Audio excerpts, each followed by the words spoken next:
ನಮಸ್ಕಾರ friends, quarterly result ಚಾನಲ್ಗೆ ಸ್ವಾಗತ. ಪಾಲಿಕ್ಯಾಬ್ ತನ್ನ ಕ್ವಾರ್ಟರ್ 3 ರಿಸಲ್ಟ್ ಅನ್ನು ಈಗ ತಾನೇ ಪಬ್ಲಿಷ್ ಮಾಡಿದೆ. ಇದು ಕನ್ಸಾಲಿಡೇಟೆಡ್ ಫೈನಾನ್ಷಿಯಲ್ ರಿಸಲ್ಟ್ ಆಗಿದೆ. ಇದು ಈಗ ಬಂದ ಕ್ವಾರ್ಟರ್ 3 ರಿಸಲ್ಟ್ ಕಾಲಮ್. ಇದು ಹಿಂದಿನ ಕ್ವಾರ್ಟರ್ 2 ರಿಸಲ್ಟ್ ಕಾಲಮ್. ಇದು ಹಿಂದಿನ ವರ್ಷದ ಕ್ವಾರ್ಟರ್ 3 ರಿಸಲ್ಟ್ ಕಾಲಮ್.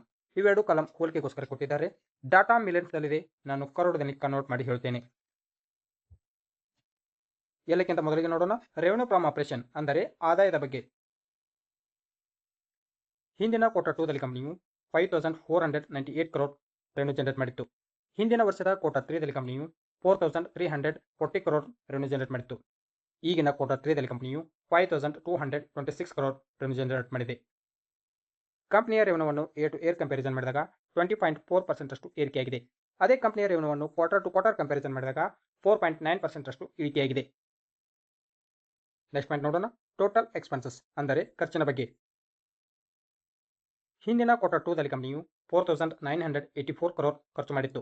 ಹಿಂದಿನ ವರ್ಷದ ಕ್ವಾರ್ಟರ್ 3 ದಲ್ಲಿ ಕಂಪನಿಯು 3865 crore ಖರ್ಚು ಮಾಡಿತ್ತು.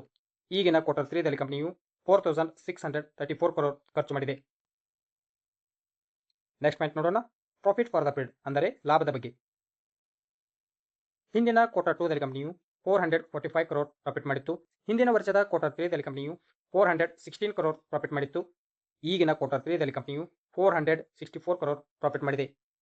ಕಂಪನಿಯ ಪ್ರಾಫಿಟ್ ಅನ್ನು ಏರ್ ಟು ಏರ್ ಕಂಪ್ಯಾರಿಸನ್ ಮಾಡಿದಾಗ 11.5% ಅಷ್ಟು ಏರಿಕೆಯಾಗಿದೆ. ಅದೇ ಕಂಪನಿಯ ಪ್ರಾಫಿಟ್ ಅನ್ನು ಕ್ವಾರ್ಟರ್ ಟು ಕ್ವಾರ್ಟರ್ ಕಂಪ್ಯಾರಿಸನ್ ಮಾಡಿದಾಗ 4.2% ಅಷ್ಟು ಏರಿಕೆಯಾಗಿದೆ. ನೆಕ್ಸ್ಟ್ ಪಾಯಿಂಟ್ ನೋಡೋಣ, ಅರ್ನಿಂಗ್ ಪರ್ ಶೇರ್, ಇಪಿಎಸ್, ಪ್ರತಿ ಶೇರಿಗೆ ಎಷ್ಟು ಗಳಿಕೆ. ಹಿಂದಿನ ಕ್ವಾರ್ಟರ್ 2 ದಲ್ಲಿ ಕಂಪನಿಯು 29 rupees 20 ಪೈಸೆ. ಹಿಂದಿನ ವರ್ಷದ ಕ್ವಾರ್ಟರ್ 3 ದಲ್ಲಿ ಕಂಪನಿಯು 27 rupees 50 ಪೈಸೆ. ಈಗಿನ ಕ್ವಾರ್ಟರ್ 3 ದಲ್ಲಿ ಕಂಪನಿಯು 30 rupees 42 ಪೈಸೆ. ಕಂಪನಿಯ ಪ್ರಾಫಿಟ್ ಏರಿಕೆಯಾದಂತೆ ಇಪಿಎಸ್ ಏರಿಕೆಯಾಗುತ್ತದೆ. ಅದೇ ಕಂಪನಿಯ ಪ್ರಾಫಿಟ್ ಇಳಿಕೆಯಾದರೆ ಇಪಿಎಸ್ ಕೂಡ ಇಳಿಕೆಯಾಗುತ್ತದೆ. ಓವರಾಲ್ ಕ್ವಾರ್ಟರ್ ರಿಸಲ್ಟ್ ಬಗ್ಗೆ ಹೇಳೋದಾದರೆ ಪಾಸಿಟಿವ್ ನಂಬರ್ ಎಂದು ಹೇಳಬಹುದು.